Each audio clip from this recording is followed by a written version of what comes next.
Thank you, John and Paul, for inviting me to talk to you today. And I'm going to sort of give an overview of some of the work that we've done in my lab over the past 20 years related to looking at how we can use the skin and the sense of touch to assist in navigation and understanding how we move through the world.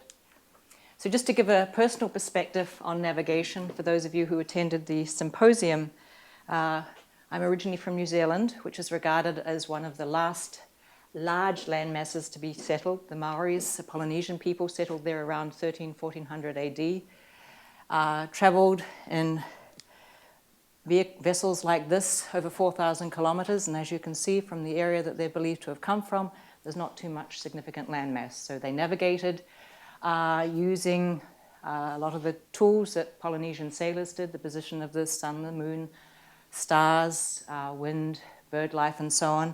And the Maoris themselves even had developed a star compass, Maori star compass, that shows the whare, or the houses or locations of things that they could use to assist them with positions of stars and moon and sun. After there, as John said, I went to Montreal, where navigation was a real problem about 6 months of the year, where it was winter. And then in '94, I moved to MIT. And for those of you who have ever tried to work your way around MIT, I found this quote on the website: not the best reasoned system in the world of building numbering. So my office and lab is in building 3, which abuts buildings 7, 11, and 1. And so I often find people at this junction here between 3 and 1 saying, "Where is building 2?" thinking they're sort of at the train station going to Hogwarts, and you say, well, you just cross Killian Court and there's building 2. So the numbering system relates to the fact that it was numbered from looking out on the Charles River back when this was the entrance to the university. But it is a very bizarre system for everyone to navigate around. So when we look at human and animal navigation and wayfinding, a lot of species use the position of the sun, the moon, and the stars. As humans and animals, we also use both natural and man-made landmarks to identify trajectories that we should follow. There are other species, such as various species of birds and sea turtles, that can use variations in the Earth's magnetic field to navigate. And then some species that use the auditory system and echolocation, such as bats and dolphins, and can use those signals to help them navigate around the world. So obviously, human navigation relies very heavily on the visual system. We select a path, we identify landmarks, and we avoid obstacles. So what we are trying to see is whether we can use the skin and the sense of touch to assist navigation.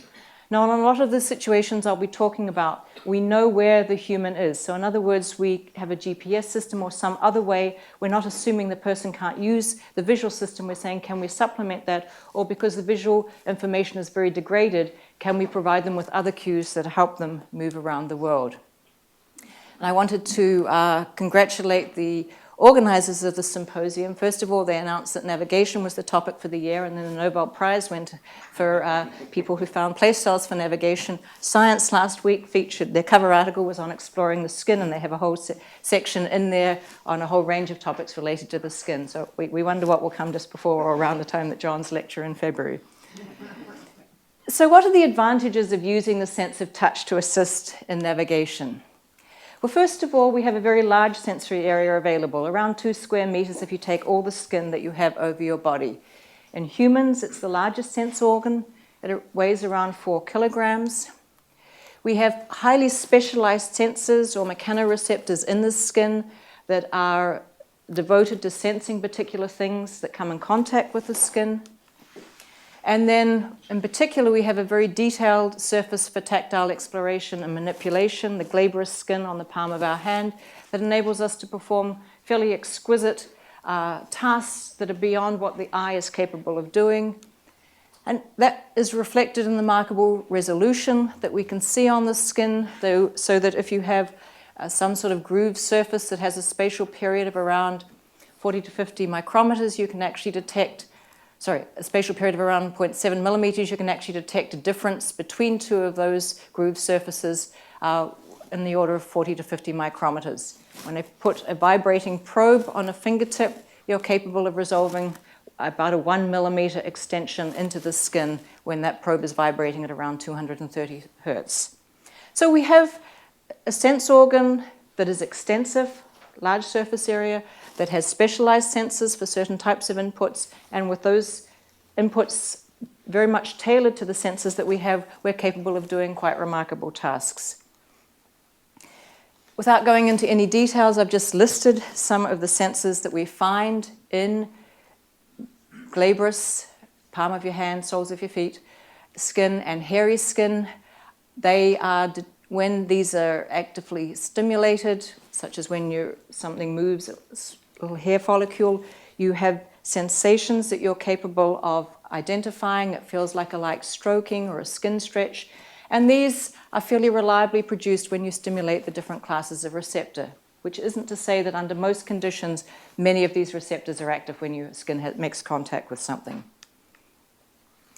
And so when we look at what we should present to the skin and to the sense of touch, we need to make some sort of comparisons to the auditory and the visual system to sort of try and work out what are really going to be the best inputs to use. So we can sort of do some comparisons to give us a feel for the types of sensory inputs that would be most efficient for a human organism to process.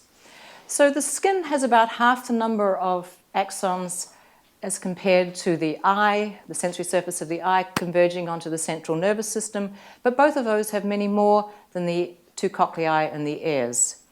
And then if we look at some measures that we might use to talk about how well those sensory systems work, one of which would be the information rate, and that really reflects on if I have a signal going into the person or an organism, how much information can they extract from that signal, and how quickly can they do that through time. So when we look at that metric, we see that the skin and the sense of touch is definitely inferior to the eye and the ear. When we talk about the ability to resolve something in time, obviously the ear is the most, and the auditory system is the most sensitive one. It can resolve differences in the order of 0.1 millisecond. The skin is second, the touch is secondary as compared to the eye. And then for spatial acuity, it's clearly the eye is the most sensitive, and then the skin is again intermediary, more sensitive than the ear. So it's an intermediary sense. It's not the most acute, but it certainly is a viable sensory system to present information, and when you compare it to what we usually think of presenting information via, that is the ears and the eyes. So the development of tactile displays is a really interesting field because it's just so interdisciplinary. So there's the whole question from an engineering perspective of what motors do I put on the skin, how do I design or build those motors, what makes most sense for the sorts of inputs. Do I want something that vibrates on the skin? Do I want something that pokes the skin? Do I want something that slides across the skin? And so there's a lot of work that goes on just simply trying to determine what sort of actuators or motors we should use in displays.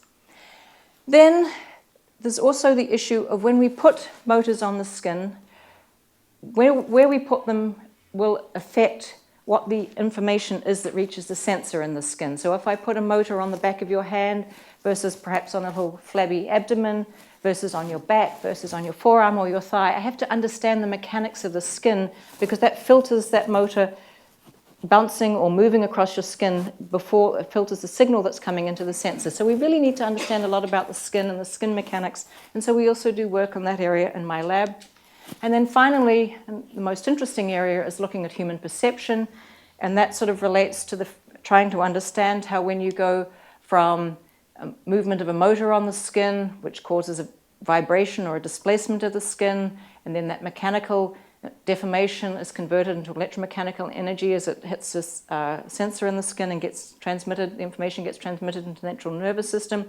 And finally, from something that's going on the fingertip, you may feel something like animal fur or something. So you have to sort of understand this whole chain of events to sort of work out what is optimal here to try and get the sort of perception that you'd like to have in the part of the human.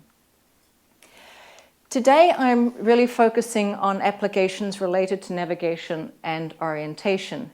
However, I did want to sort of draw your attention to the fact that tactile displays are a fairly big area of research and some other application areas that I really won't be going into. One is in human robotic interaction. So for those of you who are glued to your iPad or your mobile device, you'll all appreciate the fact that you don't really have a sense of touch. So there is a lot of work going on in device manufacturers so that when you feel the surface, you can actually feel the surface. So if you're moving your hand across a texture, can it feel more like a soft, squishy thing versus a rigid thing versus something that has a pulsating element to it? So, and that's called surface haptics.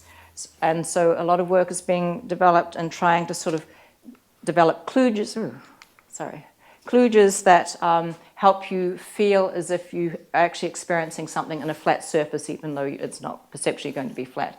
And then there's sort of work in robotic applications where people are remotely controlling robots and you need to feel something mechanically about the environment that that robot is in. You may need something about the terrain, that it's close to something else, and it would be very useful to use a sense of touch for that. And the final area, and really what was the earliest application area of tactile displays, is in the area of sensory substitution. And by that I mean people who have sensory loss or sensory impairments in another modality, and so you're trying to use the skin to compensate for that loss. So, for example, those who are visually impaired, there are refreshable braille displays to present textual information. There was, for a number of years, a company based out of Somerville that developed the Tactile, which was a system of using the skin to teach people more efficiently to lip read. So it wasn't something that was in real time. It was that you would teach the person to associate a particular vibratory pattern on their body at a location and frequency, and couple that to a change in the dynamics of the lips. So you knew the difference in English, for example, between a P and a B, and you could come to associate what you saw with what you felt on the skin and become a more efficient lip reader. And then there's a group over at Mass Eye and Ear led by Conrad Wall that has developed a vestibular or a balance prosthesis, and what that does is has a MEMS gyro in it that detects body tilt, because that's one of the functions that's not working when the vestibular apparatus in your middle ear is not functioning properly. And so as you tilt and therefore at risk of falling, you get this vibratory pattern on your back that tells you the direction and the amplitude of the tilt so that you can self-correct. So again, using another sense to compensate for the inefficiency or the impairment in one. So obviously the earliest tactile communication, or one of the earliest, is Braille. It's a 2x3 dot matrix.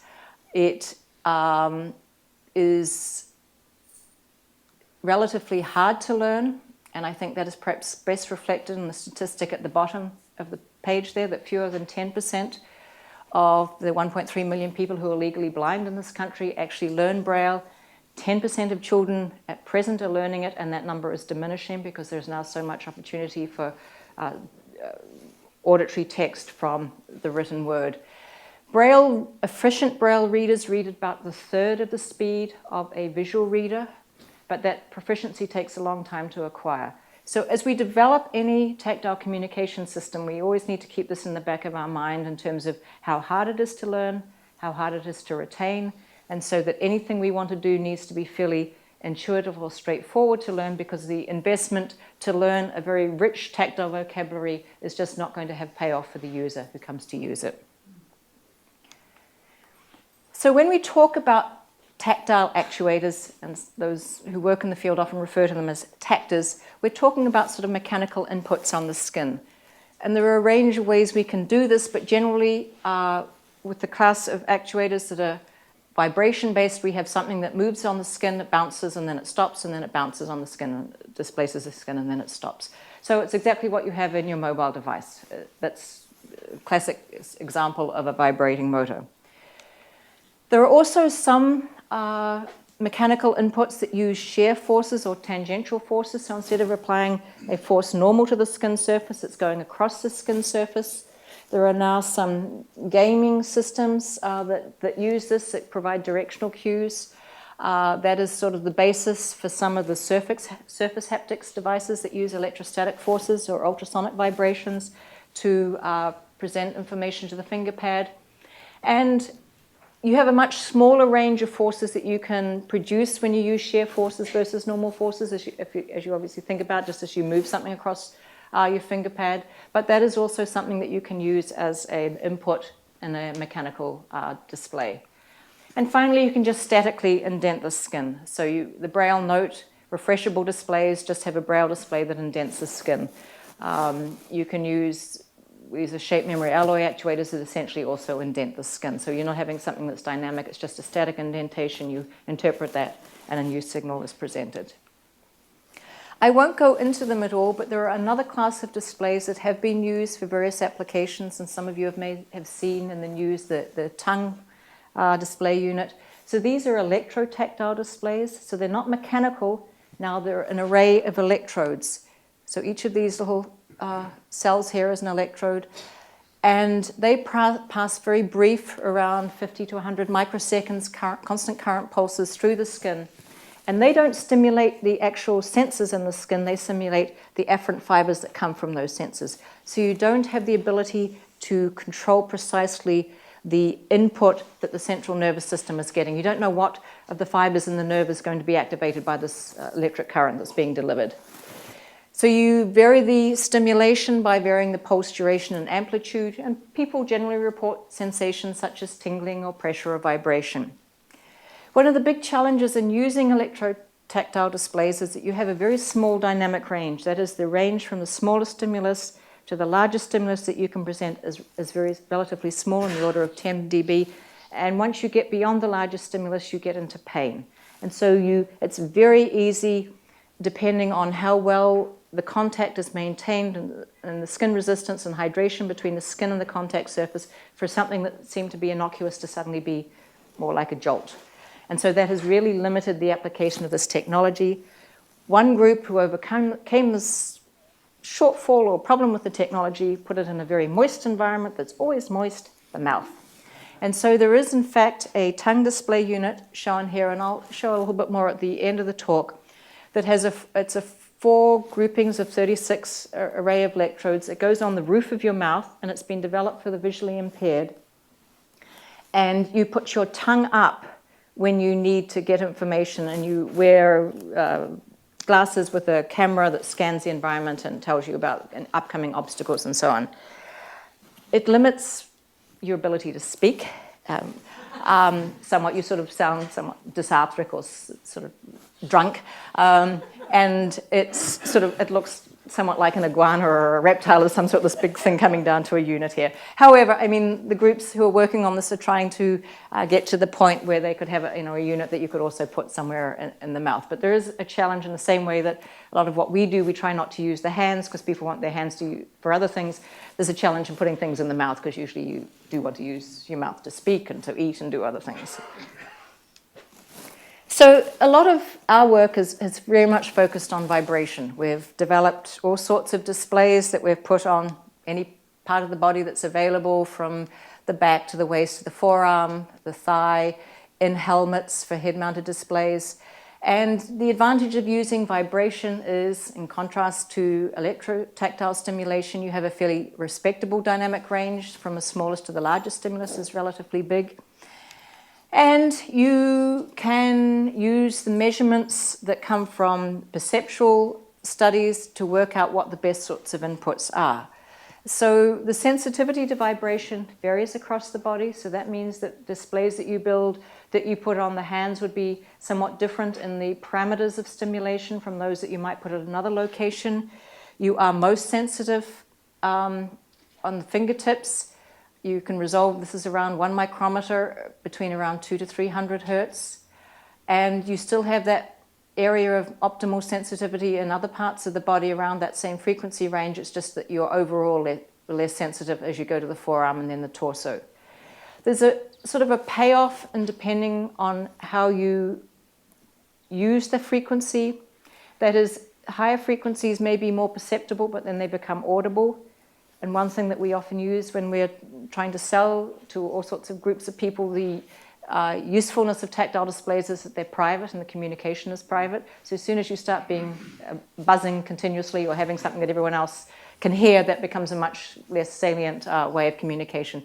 So we tend to stay, for most of these displays, between 1 to 200 hertz, sometimes 80 to 200 hertz.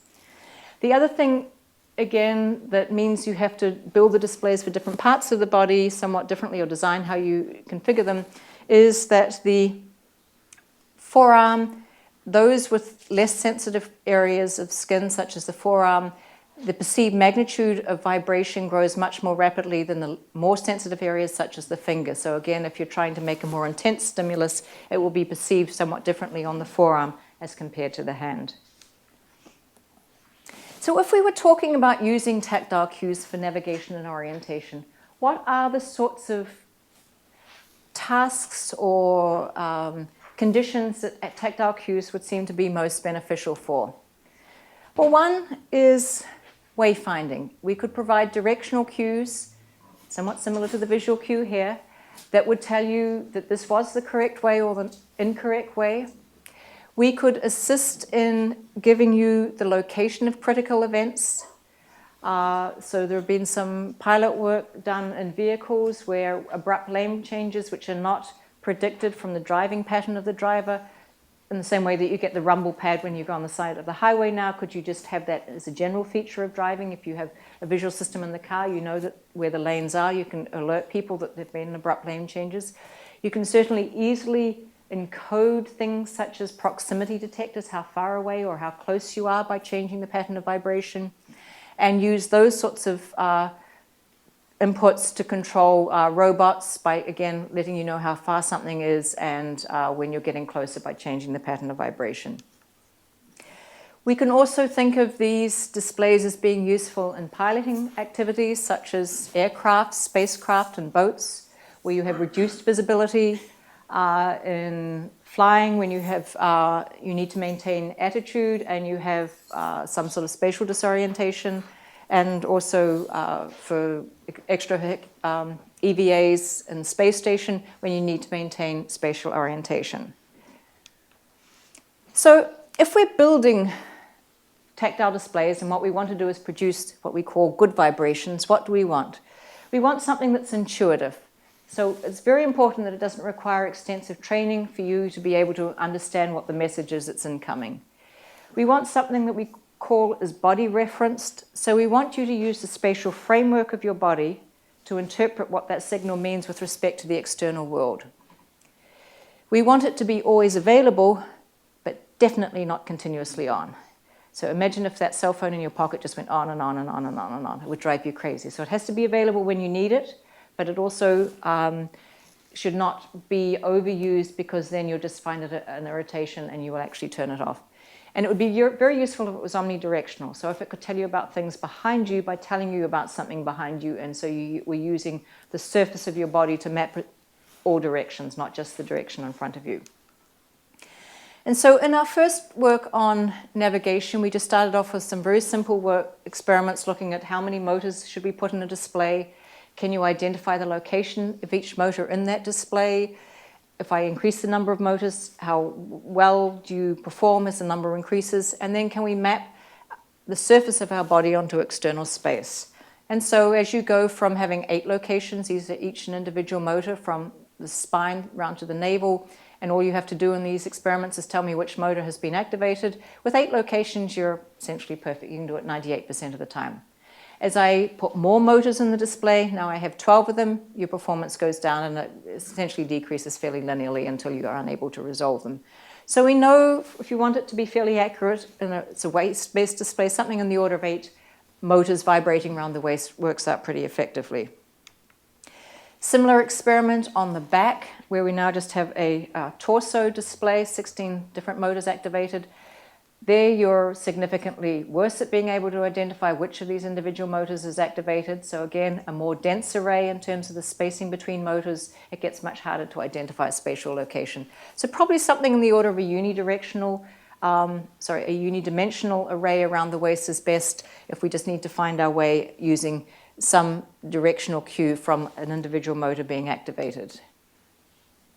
We also did a lot of work over the years at trying to look at how we could put different sorts of arrays in very compact spaces. And so we were very interested, partly with the idea of a mobile device. If I had something on the back of my phone and I could feel it buzzing on my hand, could I resolve 9 points individually, or how good was I at? And actually you're about 80% correct. This is just 2 different spacings of these 9 motors. We kept that spacing the same on the forearm and the thigh. Not surprisingly, you have many more senses here, so you're better at being able to identify which of those is activated than you are on the forearm or thigh. And you're not very good on the forearm or thigh, around 40 to 50%.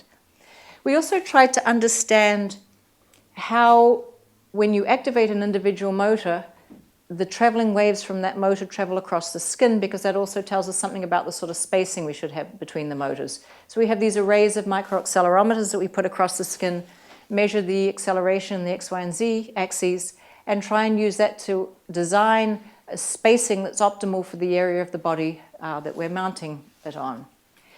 It was also interesting, as other people report, just like we have landmarks in the environment, we have landmarks on our bodies. So some things in our body make it easier for us to localize something. Edges make it easier, the edge of your arm.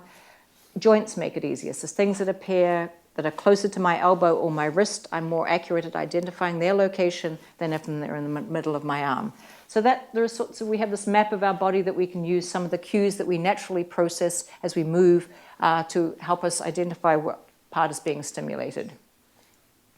So then we went to do some experiments in which we said, okay, now we'll just produce some patterns with these displays. So for the up and forward one, this one here, if I go from one motor on the spine at the back, two to the side, another two, and then the one on the navel, can you interpret that to mean up or forward? Can you identify that visually? Or if I want to encode something that goes to the left, if I stimulate you that way, no trouble. 6 patterns, and you're again essentially perfect at identifying those. So once we'd done a whole range of experiments, we then started doing field experiments with a back-based display in which we tried to give a set of cues that would enable you to navigate. We started on the very rigorous course of the Killian Court in MIT, which has trees and bushes and very little else to navigate around. But there's a whole range of cones over here, and you had to learn to navigate through those cones using only tactile cues presented on the back. So for example, for this signal here, the turnaround, it would be that the ones at the top came on, 4 simultaneously, then the next ones, then the next ones, and then the next ones. When you felt that, you turned around. You had about 5 to 10 minutes training for what each of these 8 patterns meant, and then you had to follow through. They were move forward, turn around, turn right, turn left, put your arm horizontally or vertical, and so on. And using the normal students at MIT, we found that they were 99% accurate. We then went and did some experiments down at Aberdeen Proving Ground with soldiers in a somewhat more challenging environment. This was an obstacle course in which they had to crawl, jump, climb over beams, roll through windows, climb over high crawls. And they had same display on, same task, and they were 80% accurate. This is while they're doing the task, so one obviously would expect performance to decrease. So again, even when you're involved in a fairly physically strenuous task, the only things that were difficult to identify were when you were getting a lot of tactile stimulation from the activity. So when you were crawling along the ground with your whole front of your body being stimulated as you moved along the ground, then it was very hard to attend to signals coming from the back. But other than that, it was relatively easy for them to use these cues as an instruction about what they should do. So one other point that is interesting that leads into the next one is that when I present a stimulus such as this here, you don't feel 16 motors being activated sequentially. So this row first, then this row, then this row, then this row. You feel 4 motors being activated and moving down your skin. So you have this phenomenon of what's called tactile apparent motion.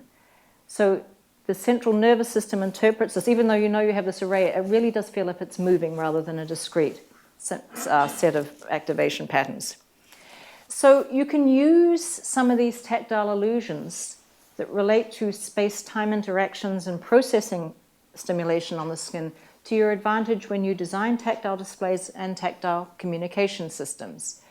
So I've just sort of got 4 of them here just because they're sort of interesting and they just really tell us a lot about how sensory information is processed. So the perceived different distance between stimuli delivered to the skin is very much affected by the temporal interval between stimulation. So, and this one is known as the tau effect. So this here is the timing of stimulation. These are 3 separate pulses, we'll say 3 separate motors that are activated on the skin sequentially.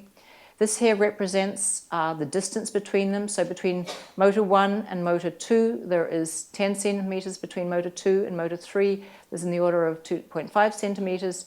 But because these occur much more rapidly in succession, there's a longer time interval between these two, these are felt to be much closer.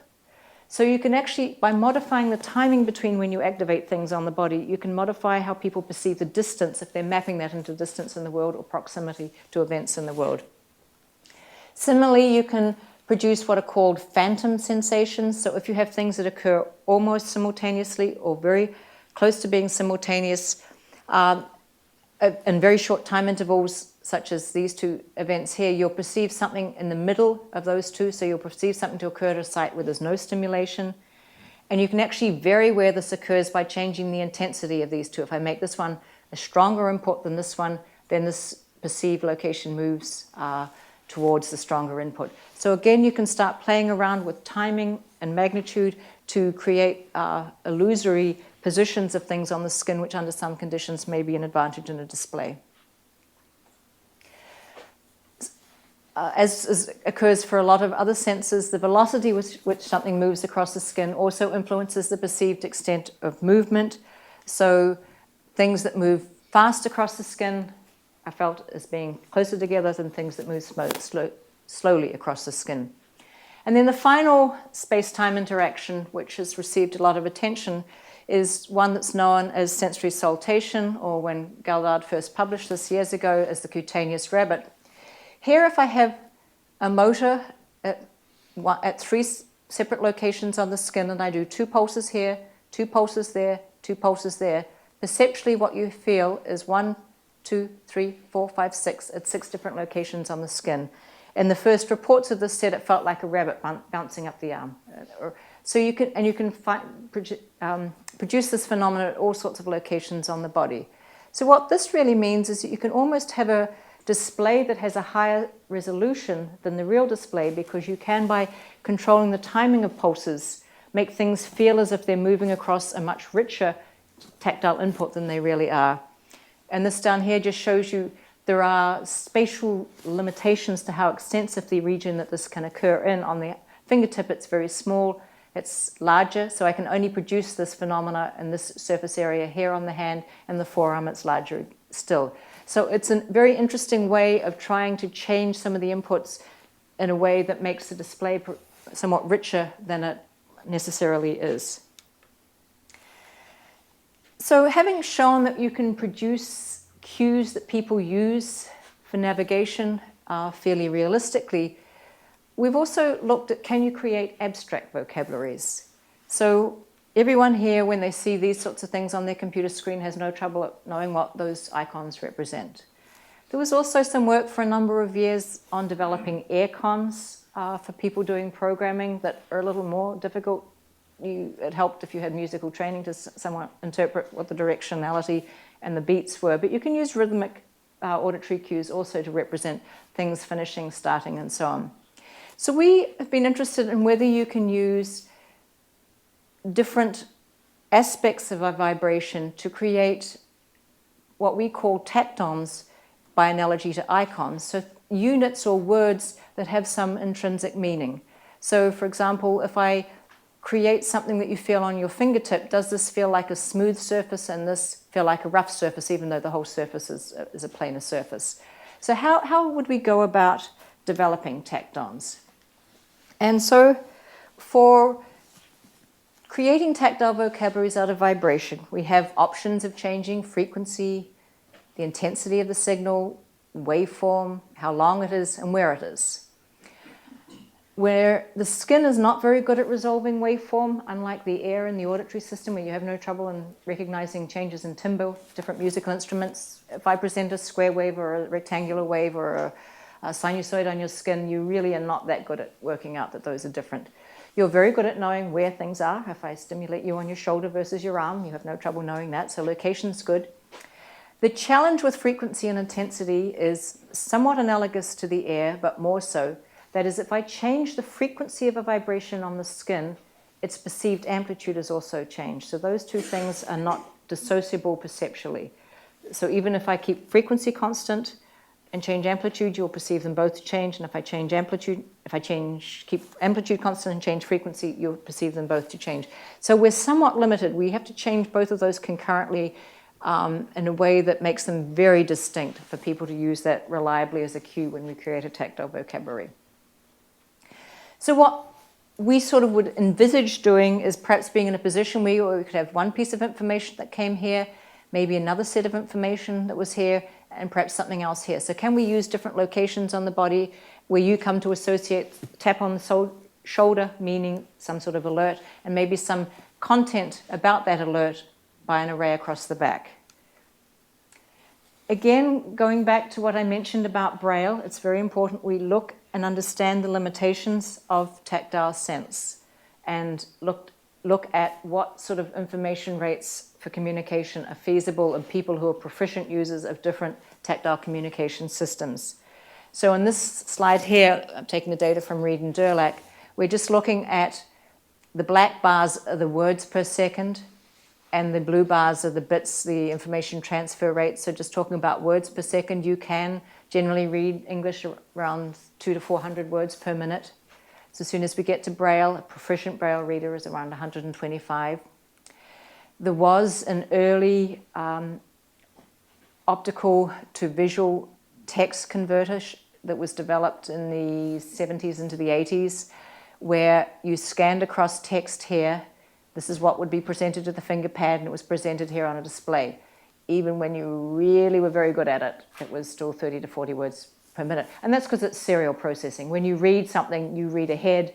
Even when you're proficient at Braille, you're always using two hands to keep where you are and to read and so on. So it's not surprising that something that's a manual serial process is always going to be slower than a speech process. And then there are other things that you can look at for communication systems. You know, how quickly for American Sign Language that's visually and tactually presented. Tadoma is the language system that was developed for deaf mute people. So the hand goes over the jaw here, so you pick up movements of the jaw, you pick up airflow, you pick up movements of the speech, and you learn to detect speech. Again, extremely intensive in terms of being able to master it, but obviously for people who are highly motivated, there's fairly impressive performance in the few people that have been tested. So again, this is just to sort of provide us with a perspective on what we can reasonably expect normal, healthy people to do when they're using tactile display systems. So because at this point we had some funding from the Army, and they were interested in saying, well, can you convert a set of hand signals that soldiers learn into a tactile pattern that you display on the back with this sort of 4x4 array. So what we did is we took some of the iconic aspect of the hand signal, so using the example of the assemble one here, which is a hand circling like this, we developed so that one went off, then that one, then that one, then that one, as if the hand was circulating, and similarly the corners of the array was circulating. For increase speed, where the arm goes up and down, the array went up and down, and so on. So we converted these into tactile patterns. We got people to identify them walking, jogging, and doing a relatively high workload computer task, and found no difficulty. People were in the order of 90% correct at identifying these 8 patterns. Again, that was symbolic. There was nothing in the pattern other than you interpreting and learning what it meant after fairly minimal training. We've also looked at trying to see if, rather than have everyone looking at their iPhone as they navigate the streets and walking into lampposts and falling across curbs and everything, could I put cues on the back of something that you hold so that I can just give you enough information that you need to know to go ahead, you need to know when to turn, or when you're coming up to something. And again, how do I create those sorts of patterns? And so we've worked with up to 9, we've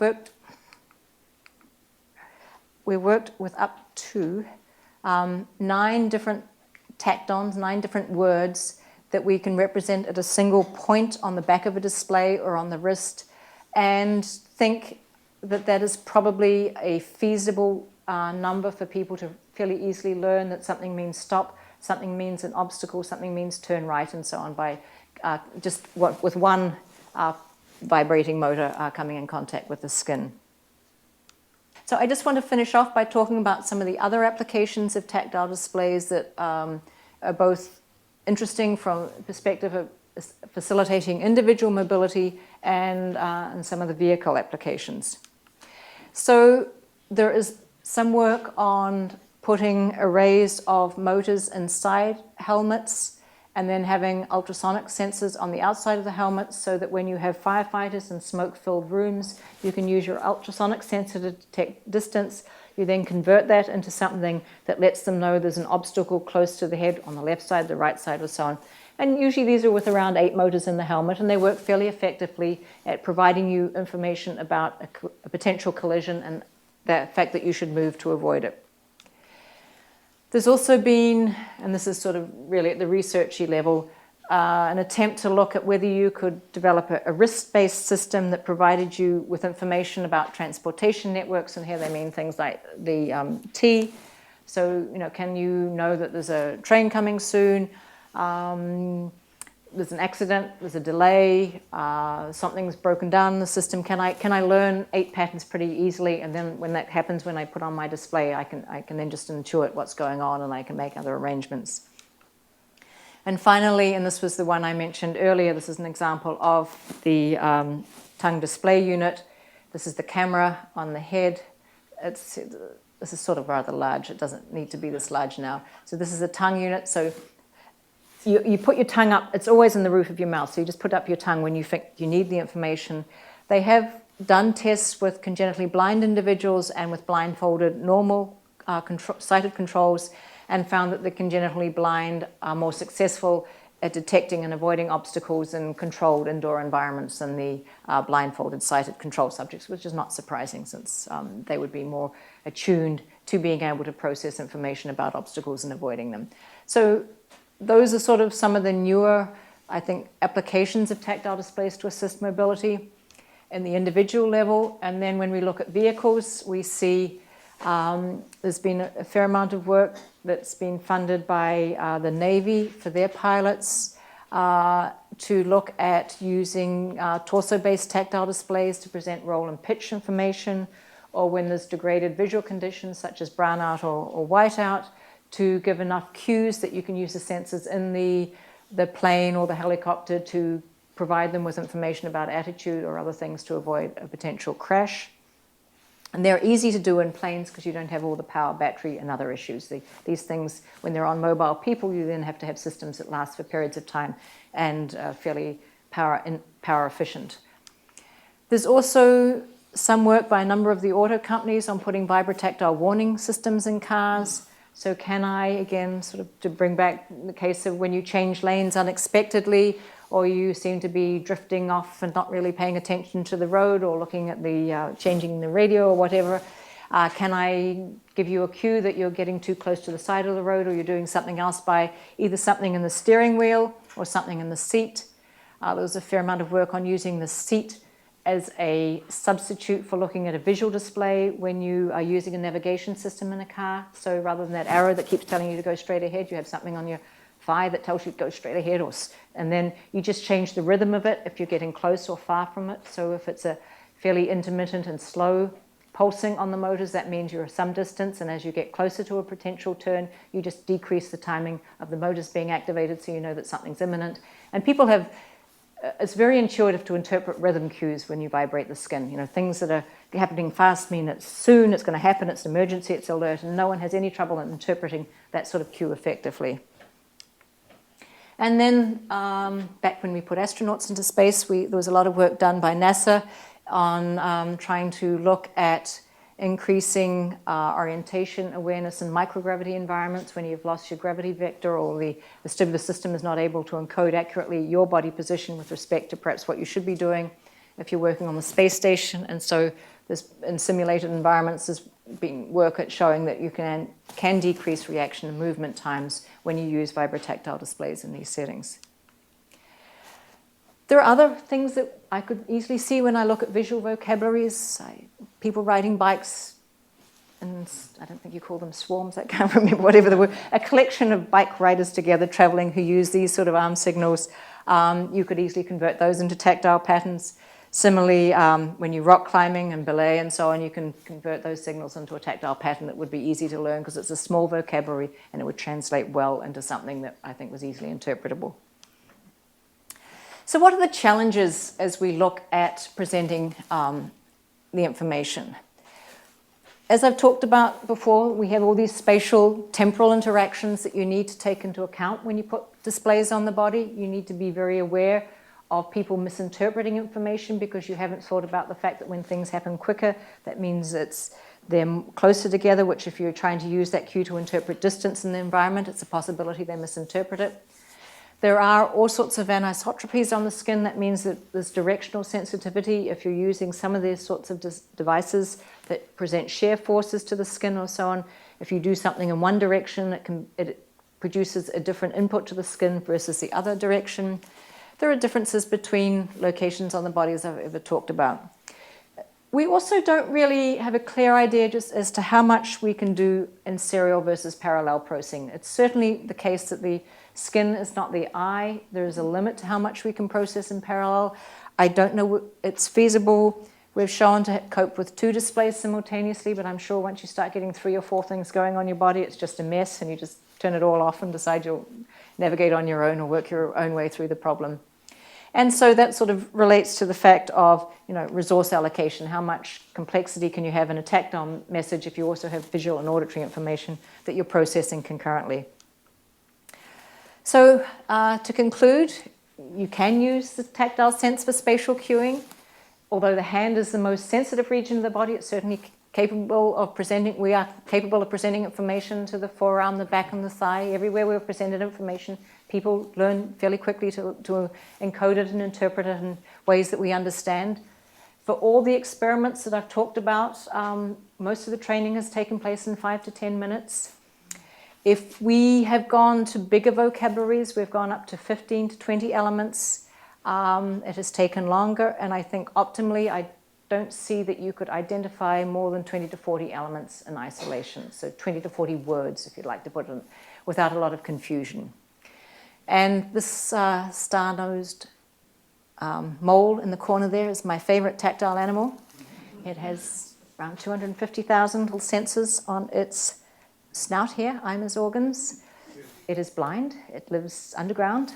And it is called the fastest eating mammal because it can identify and get a prey in 120 milliseconds. And I'd like to thank the students who have worked on the projects and postdocs who have worked on the projects and the research funding. Thank you.